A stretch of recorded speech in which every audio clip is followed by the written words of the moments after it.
Well, look, I work hard to keep this skin. I haven't eaten meat in 2 years for this skin.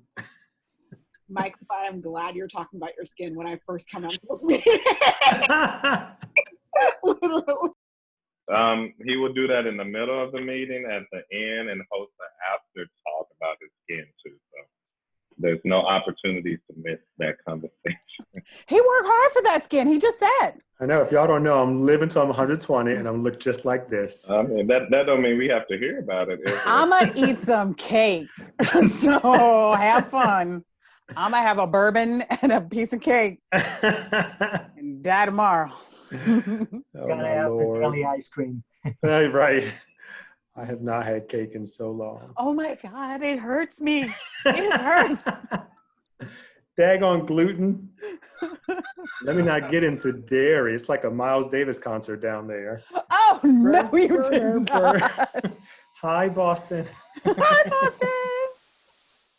Having fun. Lord. I needed every second of that. So thank y'all.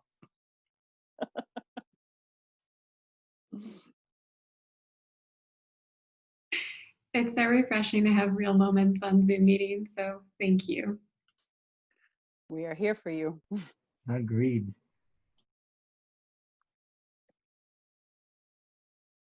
Okay, as everyone's coming in, please introduce yourself in the chat. We'll get started in a second here. It's good to see everyone. Seeing some responses to the cake comment. It's really resonating.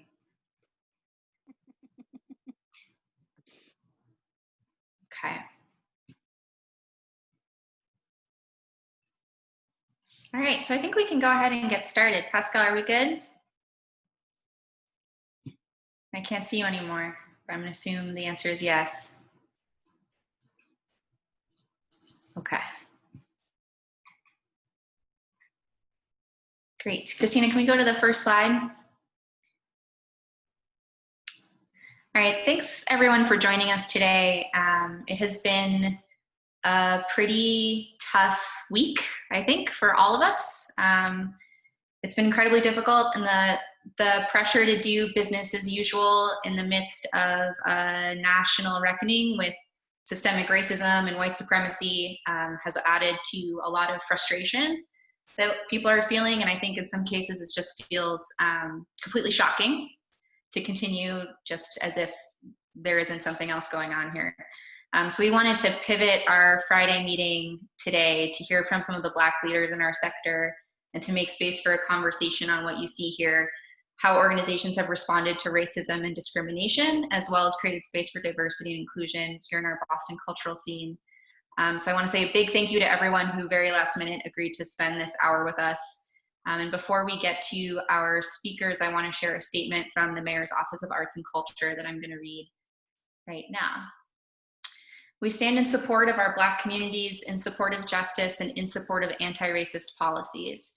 As we work to make Boston a more equitable city, we must be accountable and recognize the ways that racism is replicated in our own work through the systemic marginalization of Black artists and Black stories in Boston's arts and culture sector. Remaining silent is not an option, and there is no neutral. We urge all of our cultural organizations, institutions, and spaces to consider their role in upholding racist policies and ask that we recommit to action. Commit to policies that support arts administrators of color and create real opportunities for advancement. Hire artists of color with fair pay and treatment. Commission works that tell non-white and anti-colonial stories. Decentralize Western and European narrative and practices. Identify women and minority-owned businesses for local sourcing, and more. We must put into practice the belief that our fates are linked and truly and honestly move forward together. So I wanted to share that statement from our office, and the city departments are not really in the habit of sharing their own statements. There have been many statements made by the mayor and the police department over the course of the last week. But we felt like it was important to add something from our office, particularly as we want to be in community with all of the organizations here and the organizations that can't join us today, who are also thinking about how how racism and how these issues are reflected through their own organizations and their own work, and replicated, and what actions are needed in order to change that. And we wouldn't list the actions here if we ourselves as an office and as a city hadn't put time and effort into addressing them, which is not to say that there isn't an immense amount of work to continue to do. And if anyone has questions about specific pieces of this, I'm happy to have a follow-up conversation about, what is the city doing around diversifying its procurement practices and all of that kind of work. But it's also, this isn't to say that anyone should read our statements and feel any kind of satisfaction, particularly statements from the predominantly white and white-led organizations that typically make up the majority of this call, because we feel, we know that we need more than commitments. We need consistent action and transparent progress. So I wanted to share all of that. I'm not interested in this being a one-week conversation, and we have to believe that everybody in our cultural sector has a critical role to play, that we can successfully work together. I know that everyone has seen some amazing moments of collaboration and organizing coming out of the public health crisis, and I'll say that also from the perspective of city government. It's been amazing to see how much can be organized, and how many concepts of how work happens can be undone in the face of a crisis. Even this call is a tool that we would not have had before. So just know that the Mayor's Office of Arts and Culture is committed to supporting anti-racism work in the cultural sector. And at the end of our call, Marianne Taylor Brown from Arts Connect International is going to share some next steps and introduce some small aspects of that work, kind of a first step to support what lies ahead. So I think with that, I will end there and pass it over to Pascal to introduce our speakers.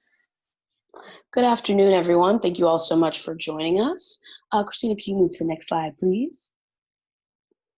So for today, we will have a conversation with some great leaders of color here in Boston.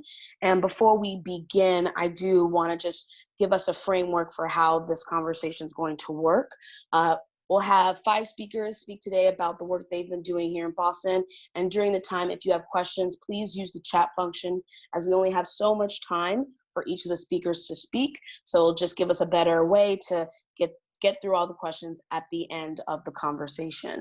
Each speaker will have 8 minutes to speak, and we'll move from one speaker to the next. I'll give a quick intro of each speaker, and if you're interested more in their work, their bio is here on the presentation, so you're welcome to read that along. Before we begin, I do want to just want to read a quick poem that Harold Stewart graciously recommended that could set the tone for today's meeting, and just to give us an opportunity to really feel what is happening today and to remind ourselves of the important work that's going on. So the poem is called A Litany for Survival by Audre Lorde.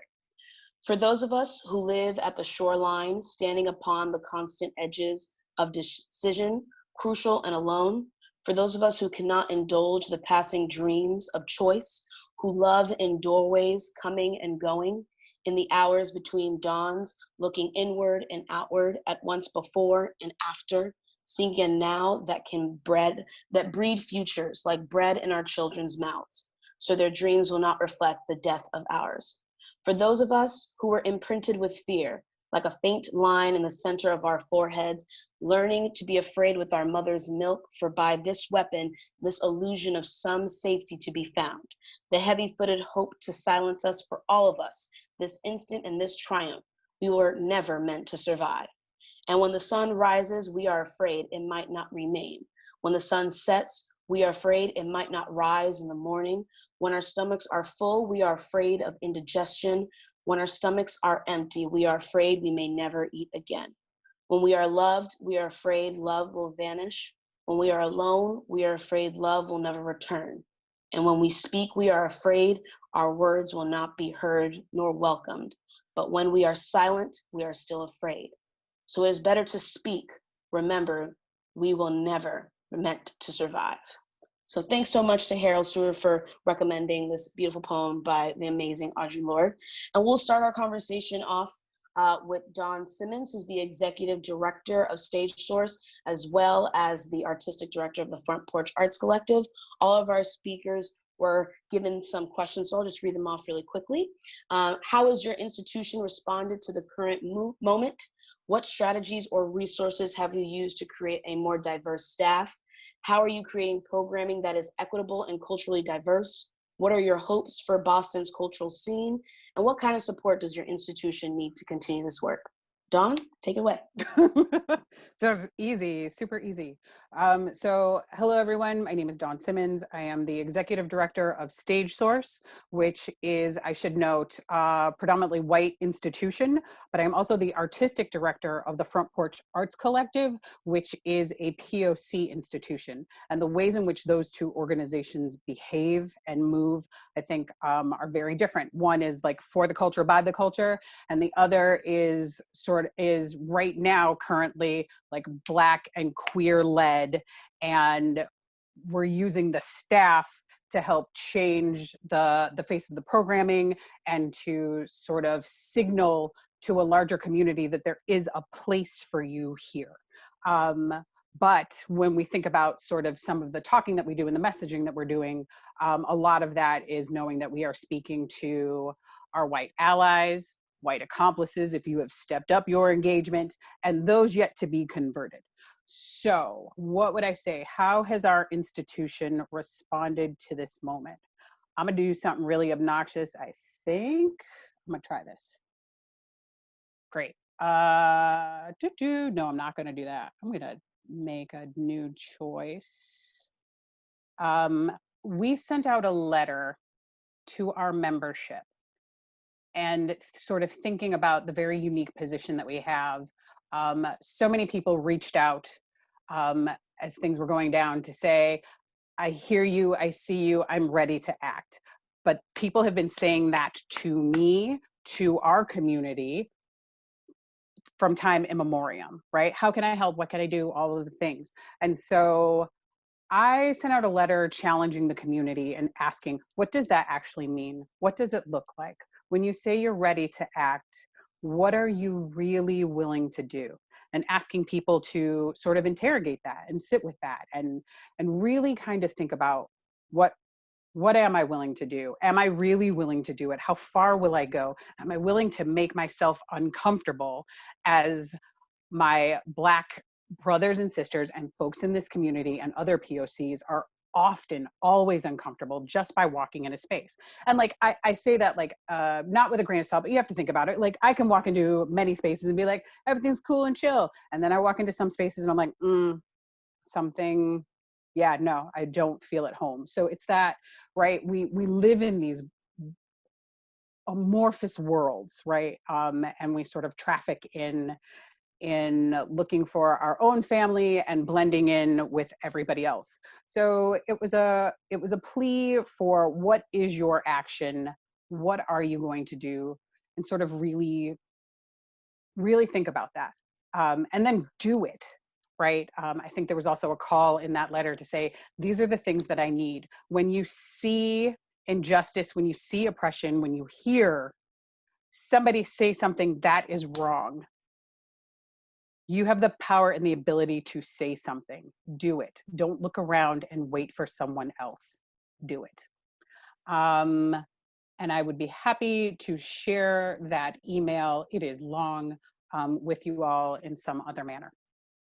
So then the next question, what strategies or resources have we used to create a more diverse staff?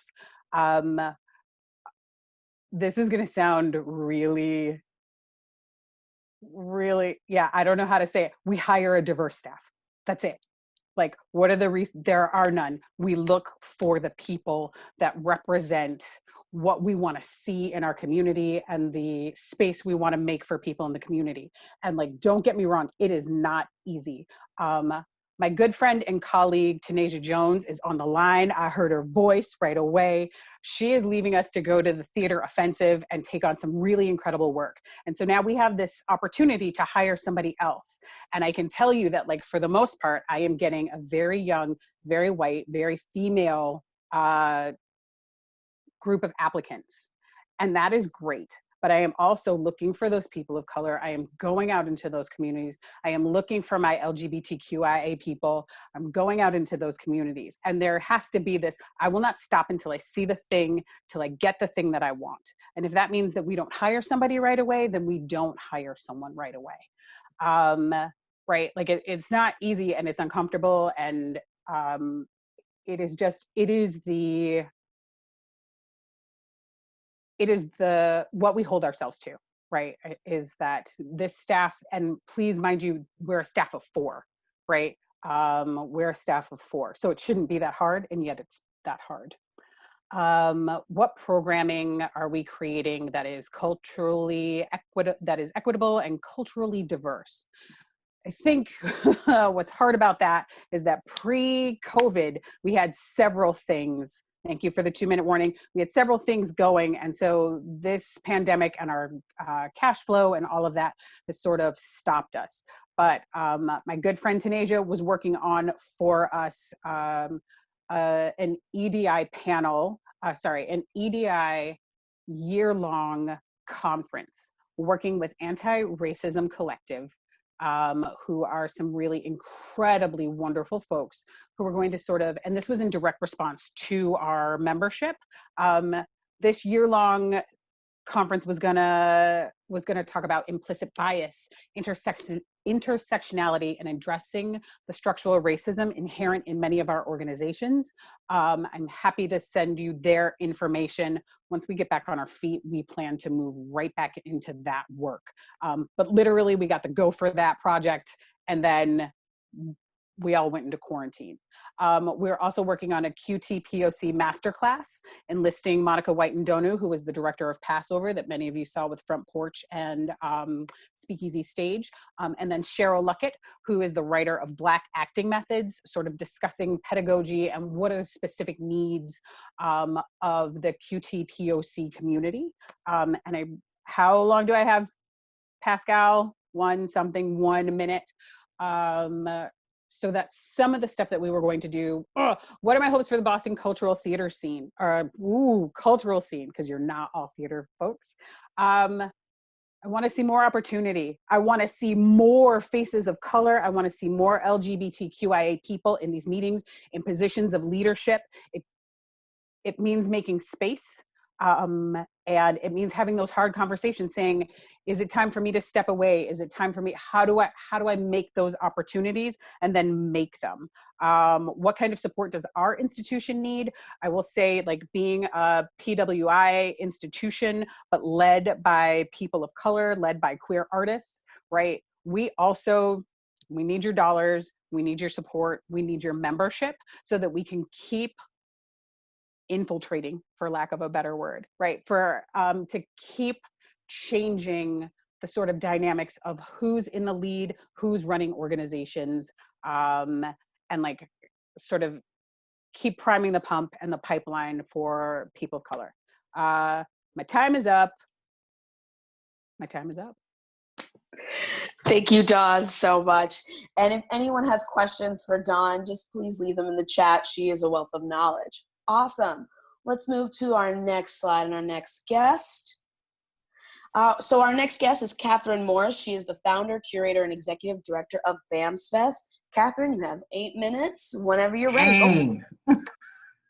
That's short. Dang. Okay. Well, yes, founder of Boston Art Music Soul Fest. We strive to break down racial social barriers to arts, music, and culture. But let me just clarify one thing. Our original mission was to do that specifically for marginalized communities of color and artists of color. But every time that I speak, I specifically own it and say Black and brown because I have to and have always had to. And that may offend or make our potential and existing funders uncomfortable, but that is the only lens I can speak from is Black and brown. So that is our narrative. And so in terms of, I'm sorry, let me pull up these questions because there were so many. How BAMS Fest has responded actually by being very quiet. And partly because we are just listening. There's a lot of things happening. There's a lot of imagery. There's a lot of videos. And what we had to really pivot was we represent over 300 Black and brown artists since 2015. And we literally have been making phone calls to every single artist, checking in because some live alone, some live with other people, some are in abusive relationships, some are homeless. And we just have to check in to just listen. And that has helped inform us about how we need to pivot in terms of resources and continuously being a platform for local artists, specifically Black and Brown artists in Boston. And because of that work, now we're able to move forward with what we want to do. So for the last couple of weeks, last couple of months, we literally have been silent and just listening, because that needs to be our role, rather than pouring our what we think you need versus just listening to what you actually need. And so with respect to strategies to creating a more diverse staff, we just literally wrapped up our first strategic plan as an organization in the middle of this lovely pandemic, unfortunately. And so we've had to pivot with that plan. And part of it was literally growing our internal capacity. Everyone from our volunteer staff to our board are Black and Brown, Hispanic, Haitian, Dominican, Puerto Rican, and that's great. But now we're in a moment as going from an infancy organization to one that is now walking. We have to grow our board and our staff capacity and not let it just be just Black and Brown. We do need white allies in our organization, but that within the 50 shades of Black and Brown, we need more variation of that, and specifically around the representations of industries and sectors within arts and culture. We only know with what we started with, which was music and visual art, but there's so much beauty to the Boston Black art scene that's not represented on our staff and on our board. So we're going to be in the next couple of months in the moment of recruitment and expanding and having ambassadors who love our work and pushing them to do more to gain our greater visibility. In terms of creating more programming that's equitable, one of the things that we have been doing is challenging our existing white institutional partners and ones that want to work with us about what is their new criteria for how they're defining what space is, how they're actually authentically creating space, and that beyond us coming in to curate or present, is this a short-term thing? Are you using us to meet a quota? Or are you all authentically really trying to engage with us and expanding opportunities for Black and Brown artists? That has allowed us to literally challenge those institutions to think more strategically with not just calling us up because they need something, but generally trying to build a relationship, because that is so necessary right now. But also looking at us as being a true strategic partner and thinker about how to treat Black and Brown artists when it comes to their artistry, how to set up space for them to be their most thriving self, and also how to appeal to Black and Brown audiences in Boston that have historically been kept from enjoying arts and culture in any kind of space or form. My hope to Boston's cultural scene is a better pay equity system for the arts and culture sector and industry to truly be thought of as a thought partner in the entire economy and not just one perspective, and to consider Bands Fest as a contributor to being a thought partner and strategic thinker. In terms of the kind of support similar to Dawn, we've gotten more. What has been beautiful to see is the fact that there have been more people sharing on their Instagram about organizations to support. And what has been beautiful to see is that we've made it in their top 5, top 10. And I think that reshare has allowed for greater visibility and more financial support, which I encourage everyone to do, with their own organization or organizations that they want to support. Our work is very relevant and important, so continue to share. And the other thing, obviously, for those that are interested and have the capacity, is to join our board. That is really going to make the difference of how we move over the next couple of years. So thank you for your time. Hopefully I hit my 2 minutes. You did. You still have 1 minute left. Nice. No, I'm done. Thank you, Catherine, so much. So sorry, I was answering a question. Great. Awesome. Let's move to the next slide and our next guest. All right. Harold Stewart, who is the producing co-executive director of the Theater Offensive. You ready, Harold? And thank you. And for the sake of time, and y'all know me, you know me, so I'm just gonna look at my notes. If I'm not looking up, I'm trying to read and stay within the time limit. I wanna lead with a lot of gratitude for the city, for many of my colleagues here, for being here. So thank you for this space. The Theater Offensive mission, we're a 30-plus-year-old entity, and our mission, new mission as of about a year ago, is to present liberating art by, for, and about queer and trans people of color that transcends artistic boundaries, celebrates cultural abundance, and dismantles oppression. So a lot of the stuff that we are doing in responses to the questions live in our strategic plan that you can find on our website. And I also want to create a frame that says it is possible to hold multiple truths, all the truths the presenters today, as well as your truths and multiple movement truths and things like that. So this is to address like the multiple truths and their complexities. Our specific actions for this moment, TPO has taken the following actions. Recognizing that prisons are inhumane for all people, especially queer and trans people of color. We pledge to use our resources to bail out Boston-based queer and trans people of color artists and queer and trans youth involved in direct actions as a result of the movement for Black Lives. And that also now, as of later this week, includes staff. We will provide financial support to QTPOC-led organizations locally, regionally, and nationally on the front lines of the movement for Black Lives. We will continue to gather and share other critical movement support and resources through all of our communication channels. We've increased PTO to include volunteering, and that could be if our staff would like to volunteer for any kind of organization or direct action. We've increased time there. And all money sent towards these actions, so new money directly sent to us because of this, what we put out and said we're taking these actions will go directly towards these actions with no administrative overhead. The context for these actions, and I should just mention, I'm addressing dominant culture and systems, not individuals, not individual organizations. But the content for this starts with our strategic plan, our mission, our history, and our values. It also aligns with the movement for Black Lives and their demands based off of my participation in the movement and staff's connection to movement leaders and other similar movements and their values. In July of 2015, the movement for Black Lives, which is different from the Black Lives Matter movement, but includes it, we had worked weeks to organize what we call the movement for Black Lives, meaning there are a lot of organizations historically and currently working towards Black life and liberation. And so when we all came together, over 100 of us under the tag of the movement for Black Lives, and I was back home in Dallas working with Mothers Against Police Brutality. And we had our first ever conference in Cleveland in 2015.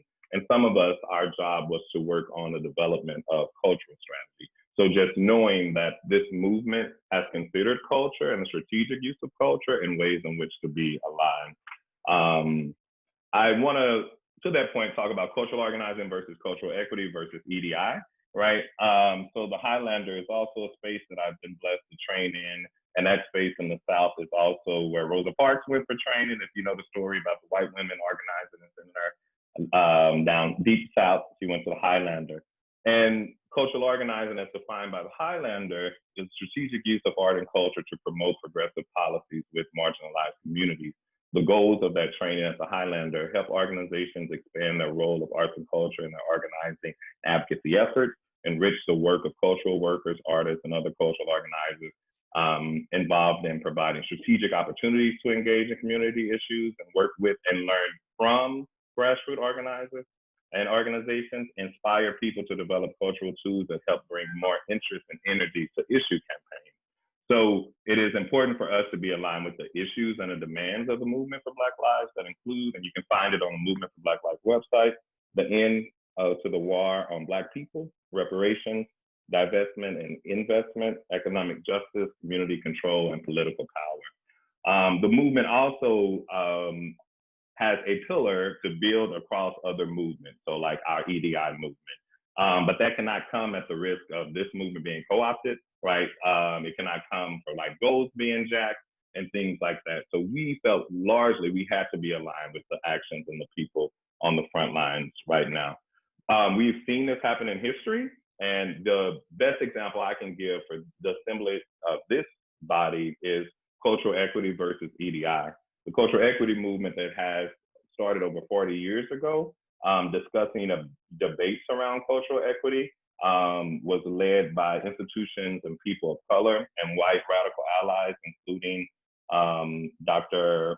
Marta Marina Vega, the founder of the Caribbean Cultural Center, Dudley, who's the founder of Alternate Roots, and also John O'Neill, co-founder of Free Southern Theater and Junebug Productions.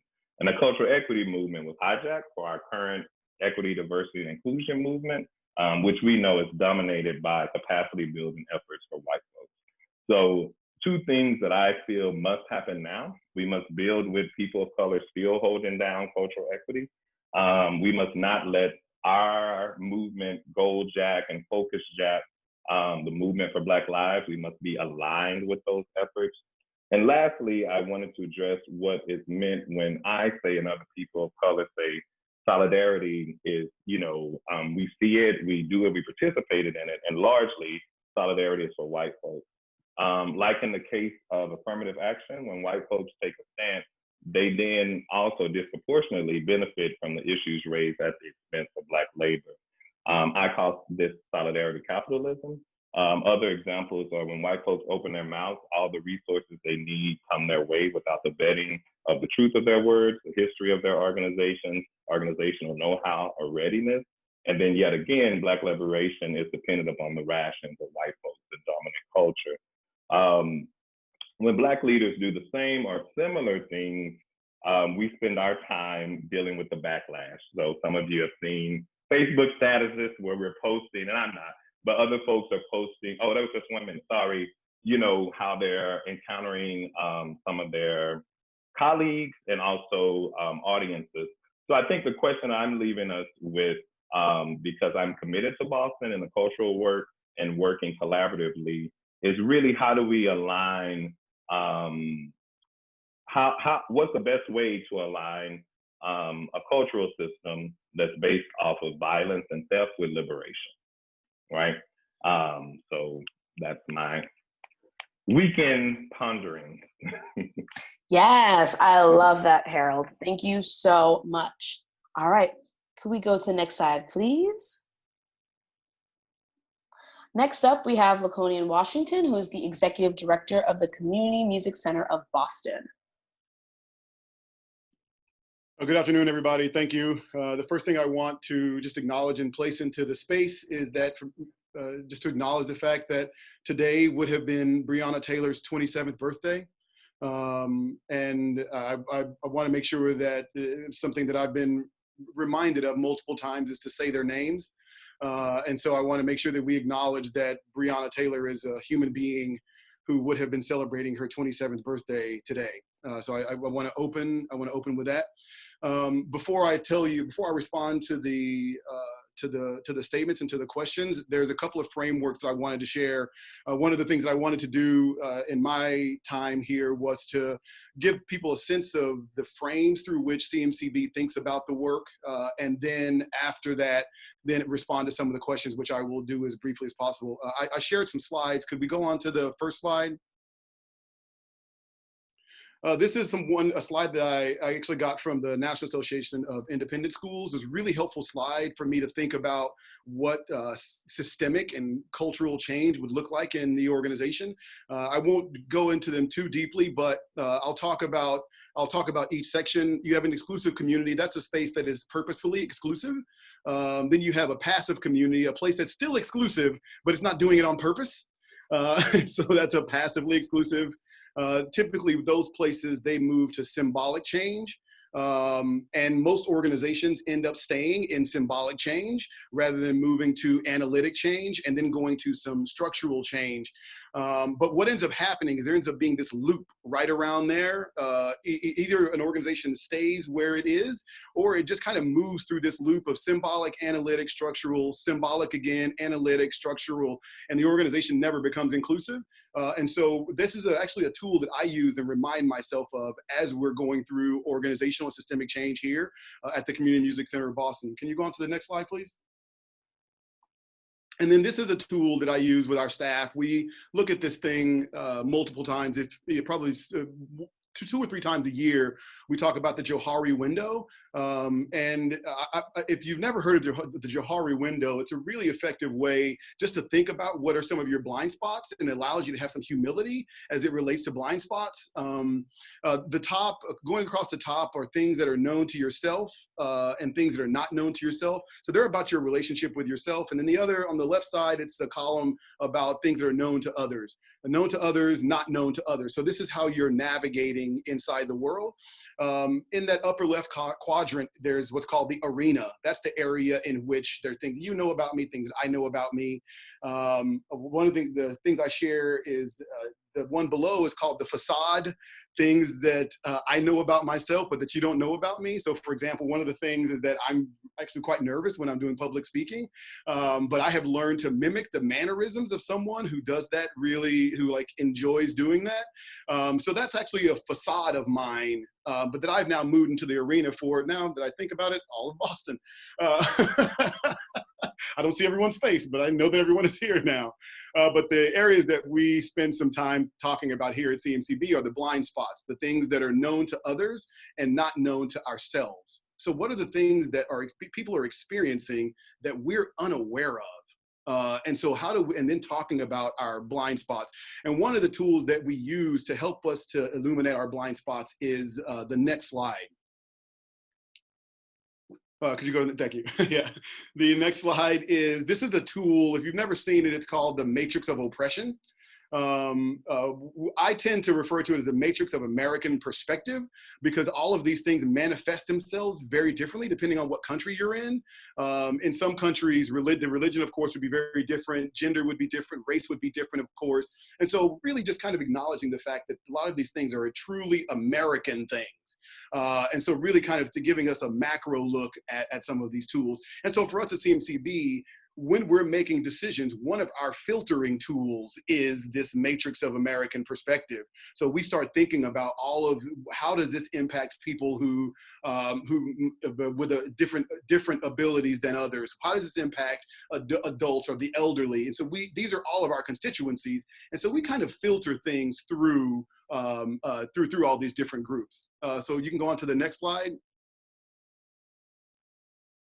And so for our organization right now, we're somewhere in between symbolic change and analytic change. We're now starting to recognize that there are metrics and numbers, there are real things that we can start to access for ourselves that will give us some guidance as we're moving forward. Hopefully our next strategic plan is moving us into structural change, because it's going to be a lot about more culturally responsive programming, being a lot more culturally inclusive as a value. Our DEI committee just created our racial equity statement, and ours is actually a statement.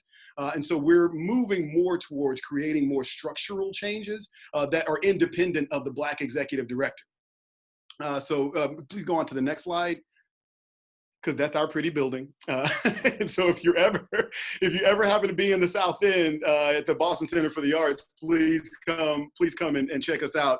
It's really an amazing place. So now I'll respond to, with that framing, I'd like to respond to the questions really quickly. The question around how did we respond to the moment? We did make a statement in this moment. I wanted us to do that, but I wanted to make sure that the organization was making a statement and they were not tokenizing their Black executive director. That was actually something that was part of my interview that I'll share really quickly. I told the organization that if you are just looking to have a Black executive director, I'm not the guy for you. We will be unhappy with each other. But if you're looking to do some really transformative work, then I might be the guy for you. But if you just want my face without the rest of me, you are going to be unhappy with me. And that was something I was very candid about in my interview. I was surprised I got hired, child, but I did. But I must say that was something that I said in the very beginning. And so the board and the DEI committee, when they gave this work, when we wrote this statement, it was really making sure that we did not tokenize me. And also we were making a statement. We wanted to make sure we said Black people, Black lives, violence against Black people, making sure that we were naming the things that we were discussing. And then strategies that we use to create a more diverse staff. I got to jump in with Dawn here. I tell people all the time, this thing is checkers. It's not chess. You know, it's not that complex. Meet some non-white people who are super high quality and hire them. Like it's not that difficult. You're not going to find your great Black candidate in your white church. So if that's where you're looking for people and looking for candidates, you are going to continue to have homogenous space. So really diversifying your own personal and professional networks is the first tool for that. And then creating a program that's equitable and culturally inclusive. We're working on that. When an organization like ours that serves or that partners with so many individuals, not serves, partners with so many individuals in Boston, we're working on what all of our cultures are in order for us to become much more culturally responsive and culturally inclusive. And then the last couple hopes for Boston's cultural scene, I can actually maybe answer the bottom two. What I would hope is that we move ourselves away from framing everything in perspectives that can be framed in whiteness. Boston in general, as a new person moving here, that was something that has been jarring for me, but I'm slowly working my way through it. Boston is a very progressive city, but it's only progressive in conversations that can be framed in whiteness. Like ability, gender, sexual orientation, those are things that are possible to be framed within whiteness. And so Boston is very progressive as it relates to those particular types of identities. But as it relates to race, it's like the city's kind of dumbfounded by that. And so that, which, you know, again, that's the only one that you cannot frame in whiteness. And so if for me, as we're thinking about the future, I would hope that we would get to a point to where the sector can understand things that cannot be framed in whiteness, so that my entire identity can actually be seen by the sector, not just the parts of my identity that can be framed in whiteness.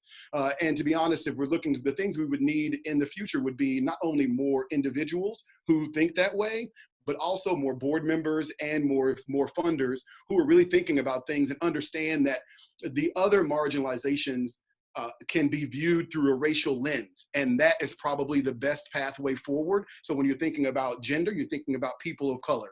When you're thinking about able-bodied or disabled, you think about disabled people of color, because inherently it's going to positively impact white disabled people as well. But if you just think about disabled people, unfortunately, what will probably happen is it will only impact white people inside that identity. And so that would be my hope for the future. Oh, thank you so much, Lillian. That was amazing. We're going to move to our next slide because our last speaker has to leave a little early. And we'll move to Michael Bobbitt, who's the artistic director of the new Repertory Theater. Hi, everyone. I clearly like t-shirts. Why am I wearing that shirt? I don't know. Anyway, it's good to see some of you, and I can't wait to meet the rest of you. I am still relatively new to the area. I moved here in August, so it's been 10 months, even though I was sort of onboarding for the job back in April of 2019. So New Repertory Theater is, I'll read you the mission. New Repertory Theater produces plays that speak powerfully to the vital ideas of our time. We are auditing this because I'm not sure this is something that's measurable, and I'm not exactly sure I know what it means. So we are excited about revising it and getting a little bit more specific. New Rep is a predominantly white organization. I'm the first leader of color there. I do want to do a shout out to Nada Shaban, who I think is on the call, who has done a major heavy lift in getting our messaging out and creating content for our messages. So what we did, so we responded, we got together on staff call on Monday, and we executed a plan. Our first plan was to put out a message. Nada had some information and she crafted most of it, and we had input on it, got it out there. We got a lot of negative responses to that. We boldly chose to tell those people that were responding negatively that they can choose whether or not they want to participate with the organization. And a few people, we told them they were no longer welcome to participate with the organization. We did not want their money. We also put out a list called the 19 things white people can do, because I know a lot of white people get frozen with what can I do? And the list is really about how they can use their power and privilege to do things. That list was created by my friend's daughter, Nicole Baker Green. We are sharing 1 tip a day. We also put out our preliminary action plan, and I'm going to put that in the chat box so you guys can see it. Many of you may have gotten it because I emailed it out to every arts leader that I could find in the area. Again, this is the preliminary list. We're going to break it down into 4 specific quadrants. We're going to do immediate and long-term external and immediate and long-term internal action steps that we will share, and I believe in sharing it because it holds you accountable. We have a lot of our white artists that have been willing to admit their privilege and talk about what they're going to do to fix it. They created little videos, so you'll see a series of videos coming out from us, from our white artists. We also, the other thing I'm really proud of what we did, we are matching the contributions of our staff and interns to organizations that they chose to make contributions to that support Black Lives Matters. If you know me, if you've gotten to know me, I am an action person. I don't necessarily believe in talking because I think we do so much talking. Don alluded to that earlier. What strategies and resources have we used to create a more diverse staff? Right at the very beginning, we talked about the culture that we wanted. We used those new cultural definitions to redefine our handbook and our benefits. We added to that a liberal teleworking policy and a unlimited vacation policy. We were working to correct salaries and benefits and add more benefits. We also added a LinkedIn learning platform, so all of our staff members have access to hundreds of thousands of courses they can take. We also looked at our job descriptions to make sure that they were leading with our race, equity, anti-racism statement. People of color, if you're a white organization, people of color will not read to the end of the document to find out if you are encouraging them to apply. We also looked at our list of qualifications in our job descriptions, and we got rid of anything that was othering, like advanced degrees, years of service, and specific software expertise. We used our cultural benchmarks to put in there. So our list of qualifications said things like must like theater, or must be fun, or must be a team player. And then we invited people to submit to us whatever they wanted to submit to us to show us why they were right for the job versus the traditional letters, cover letters and resumes. Happy that we got Nada from that list. She has been amazing for us. We are continuing to diversify our staff and our board. What is the next question? Programming is a little bit easy for us because we just do shows that feature more people of color. So we also created a policy for our artists that at least 50% of our artists had to be people of color. Prior to my tenure there, the 2 years prior to my tenure there, we hired a total of 16 combined. And this year we hired 57 artists who identified as people of color. We will continue that practice.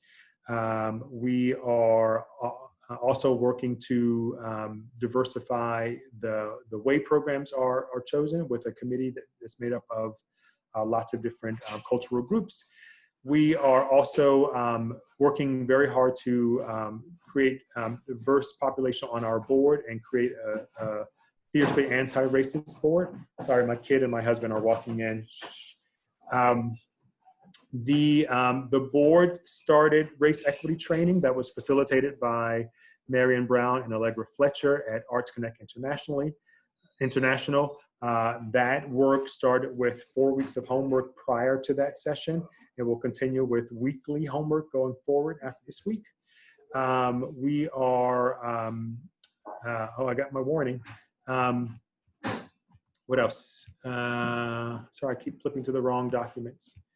My hopes for the Boston scene. The one thing I will say, coming here as a newbie, is that the Boston scene was not talking to each other. I think this time has forced us to do that. So I'm hoping we can continue working together. I really do hope that we can come together and create a Boston plan for anti-racism, Boston Arts Plan for anti-racism, as opposed to each of our organizations working alone. We can tailor that plan to suit our organizations, but if we came together to work together, I think we'd get more work done in a profound way. And honestly, the support I need is just keep supporting, keep sharing, keep working on becoming a fiercely anti-racist arts organization. Thank you all so very much. I do have to sign off. I'm leading a session for Theater Communications Group. So I love you all. Thank you so much for all your support, and we'll see you soon. Thank you so much, Michael. All right. So now that we have finished with our speakers, there is some time for some Q&A. And I would invite you all to please put your questions in the chat. And I would like to ask a question just to get you all speaking a little bit about what authentic partnership looks like. I believe Catherine spoke a little bit about it. And I would love if either of you or anyone would like to speak to what does that look like, and how do organizations create that kind of authentic partnerships with organizations that are serving these communities. Whoever wants to go can unmute.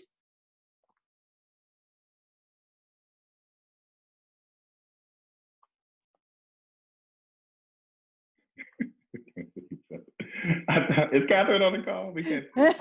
I know Catherine was called out. That's why we're like making space for Catherine. I'm sorry. Can you please repeat the question, because that was a lot of words coming out your mouth. No worries. I was saying, if you could talk a little bit, what does authentic partnership look like when partnering with an organization that serves communities of color?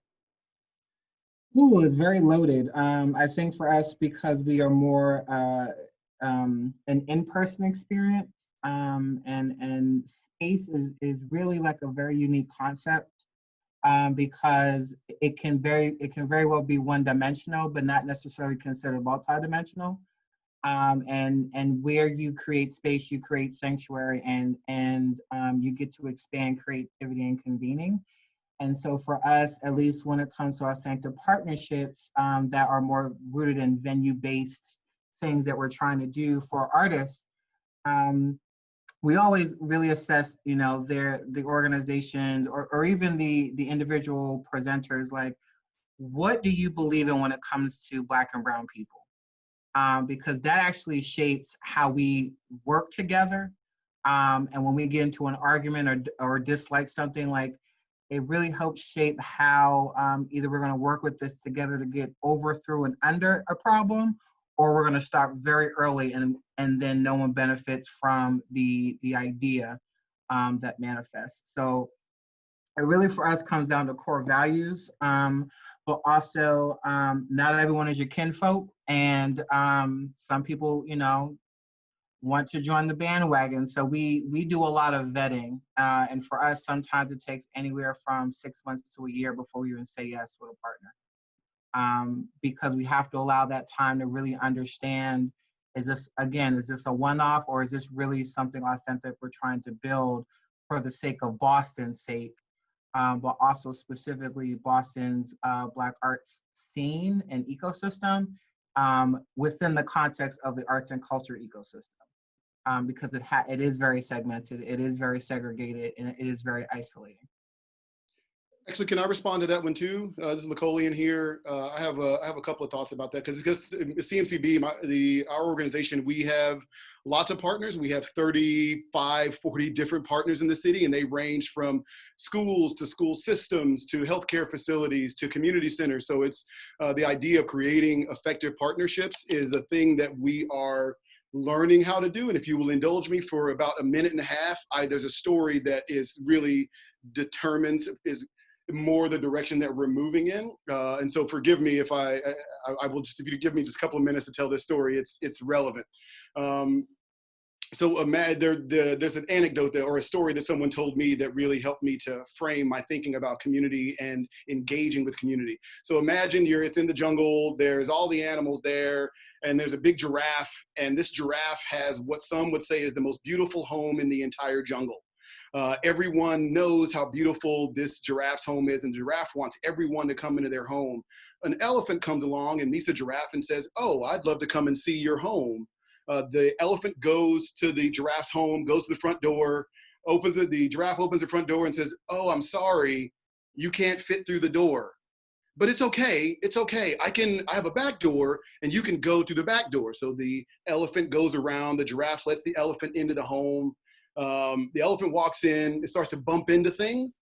And the giraffe is like, it's okay, it's all right, you just made some mistakes here, but just be careful, we have some really important, valuable things here. The elephant tries to go down the hallway to see what's in the back. The elephant can't fit. and the giraffe is sitting there really wanting to make that elephant feel welcome in their home.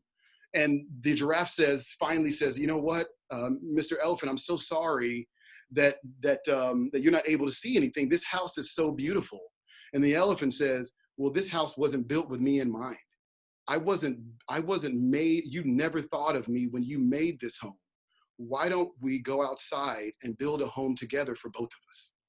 And so when we're thinking about creating programs, that's what we should be doing rather than thinking about colonizing a neighborhood or community. We should really be thinking about, well, what are the ways in which we're building something that's new and beautiful together? To me, that's true engagement. Anything outside of that is just colonialism.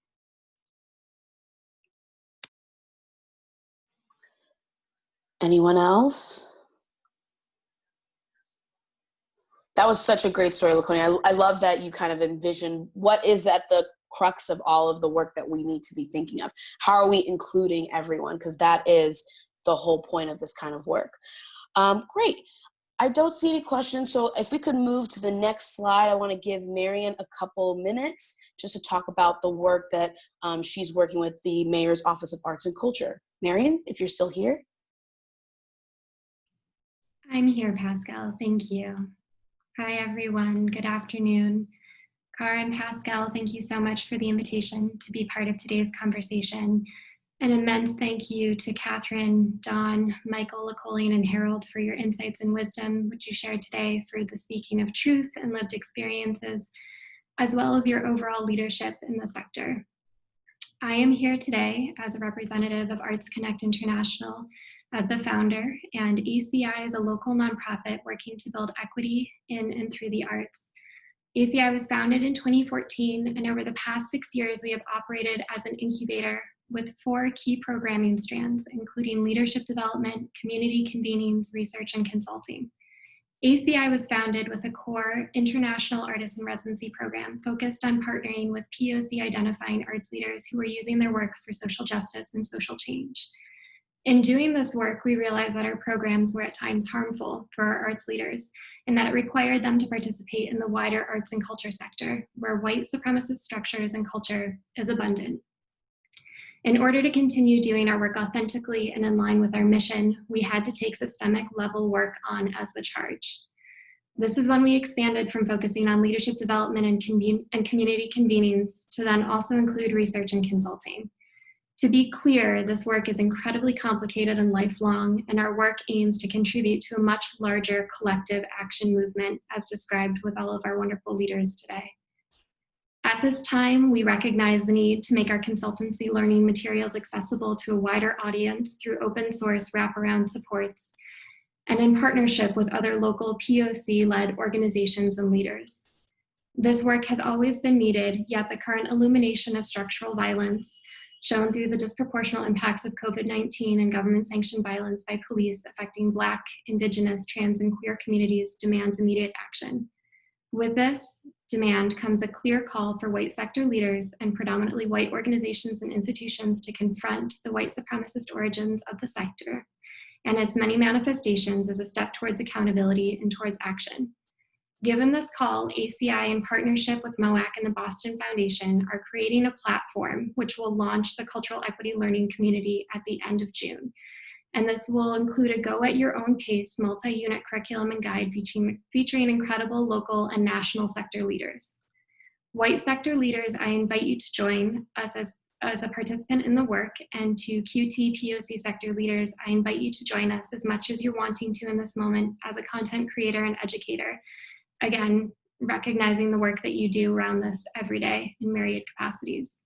Although the learning community work will be open source, we are also offering a pay-as-you-can option to build additional funding for POC artists and work in Boston. So thank you very much for the opportunity to share this idea, which is in Plato stage. I look forward to shaping it more with the entire sector. And I have left a link in the chat if you are interested. You can fill out the Cultural Equity Learning Community Interest Form.